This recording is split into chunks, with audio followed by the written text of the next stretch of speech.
दोस्तों, इस नए तजिए में आप सबका स्वागत है। आज हम अपनी स्क्रीन्स पर एक ऐसी खामोश लेकिन बहुत बड़ी टेक्निकल तब्दीली को देखने वाले हैं जो साउथ एशिया के आसमानों में आ रही है। हम सिर्फ इन फैक्ट्स और विजुअल्स के जरिए समझेंगे कि दो बेहतरीन फाइटर जेट्स J-35 और राफेल की रडार कैपेबिलिटीज का आपस में क्या मुकाबला है। तो चलिए सीधा इन ग्राफिक्स की तरफ चलते हैं और इस कॉम्प्लेक्स टॉपिक को आसान बनाते हैं। जरा तसव्वुर करें क्या होगा जब 4.5 जनरेशन का मशहूर दसॉल्ट राफेल आसमान में किसी ऐसे जहाज से टकराए जो रेडार के लिए लिटरली एक भूत यानी एक गोस्ट हो। मेरा मतलब है बिल्कुल नया 5th जनरेशन का J-35 स्टेल्थ फाइटर। देखें, राफेल नो डाउट एक कमाल का जहाज है, लेकिन इस अल्टीमेट शोडाउन में वो एक पिछली जनरेशन का हिस्सा बनकर रह जाता है। इन दोनों इनक्रेडिबल मशीन्स के बीच का पूरा फर्क इस एक छोटी सी लेकिन इंतहाई टेक्निकल टर्म पर रुका हुआ है।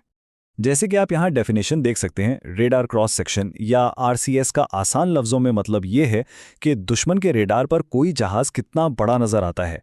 ये कोई आम सी बात नहीं है, यही वो मैट्रिक है जो डिसाइड करता है कि ऑपोजिंग सेंसर्स आपको कब देख पाएंगे। और यहाँ पर इन दोनों जेट्स के बीच जो गैप है ना, वो एक बिल्कुल ही अलग लेवल की टेक्नोलॉजी को जाहिर करता है।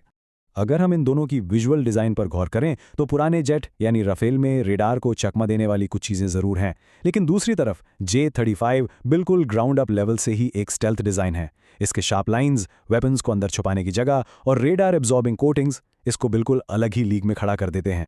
इस नंबर को देखें, राफेल का एस्टिमेटेड रेडार सिग्नेचर लगभग 1 स्क्वायर मीटर का है। इसका मतलब ये हुआ कि रेडार स्क्रीन पर यह किसी उड़ने वाली लॉन मोअर या एक बहुत बड़े परिंदे जैसा दिखता है। तो बेसिकली एक मॉडर्न रेडार इसको एक खास फासले से इजीली कैच कर सकता है। लेकिन वहीं पर J-35 की कहानी बिल्कुल ही माइंड ब्लोइंग है। ये रडार पर एक इंसानी हथेली से भी छोटा दिखता है। सोचिए, एक नन्ही सी चिड़िया जैसा। इसका मतलब यह है कि पुराने रडार सिस्टम्स के लिए ये जहाज प्रैक्टिकली उस वक्त तक एग्जिस्ट ही नहीं करता जब तक कि ये डेंजरसली करीब ना पहुंच जाए। Section 2, the massive stealth gap. In steps को ध्यान से देखें। अपने एडवांस सेंसर फ्यूजन की वजह से स्टेल्थ जेट दुश्मन को सैकड़ों किलोमीटर दूर से ही ट्रैक कर लेता है, फिर एक सेफ डिस्टेंस से अपने लॉन्ग रेंज मिसाइल्स लॉन्च करता है। और इस पूरे टाइम में सामने वाले जहाज का रडार आसमान को बस स्कैन करता रहता है और उसे बिल्कुल कुछ नजर नहीं आता। Total silence. और इसका नतीजा एक ऐसा हाइपरसोनिक खतरा जहां रिएक्ट करने का कोई टाइम ही नहीं मिलता। जब तक पुराने सेंसर्स फाइनली स्क्रीन पर उस नन्हे से चिड़िया जैसे ब्लिप को पकड़ते हैं, तब तक मिसाइल हाइपरसोनिक स्पीड पर बिल्कुल सर पर पहुंच चुका होता है। Section 3, the invisible sky quarterback. एक कोस्ट कमांडर की तरह ये स्टेल्थ जेट दुश्मन के एयर स्पेस में बहुत गहराई तक बिना किसी की नजर में आए परवास कर सकता है और वहां खामोशी से बैठकर ये दुश्मन के ग्राउंड रेडार्स और एयर डिफेंस सिस्टम्स का रियल टाइम टारगेटिंग डेटा जमा कर रहा होता है।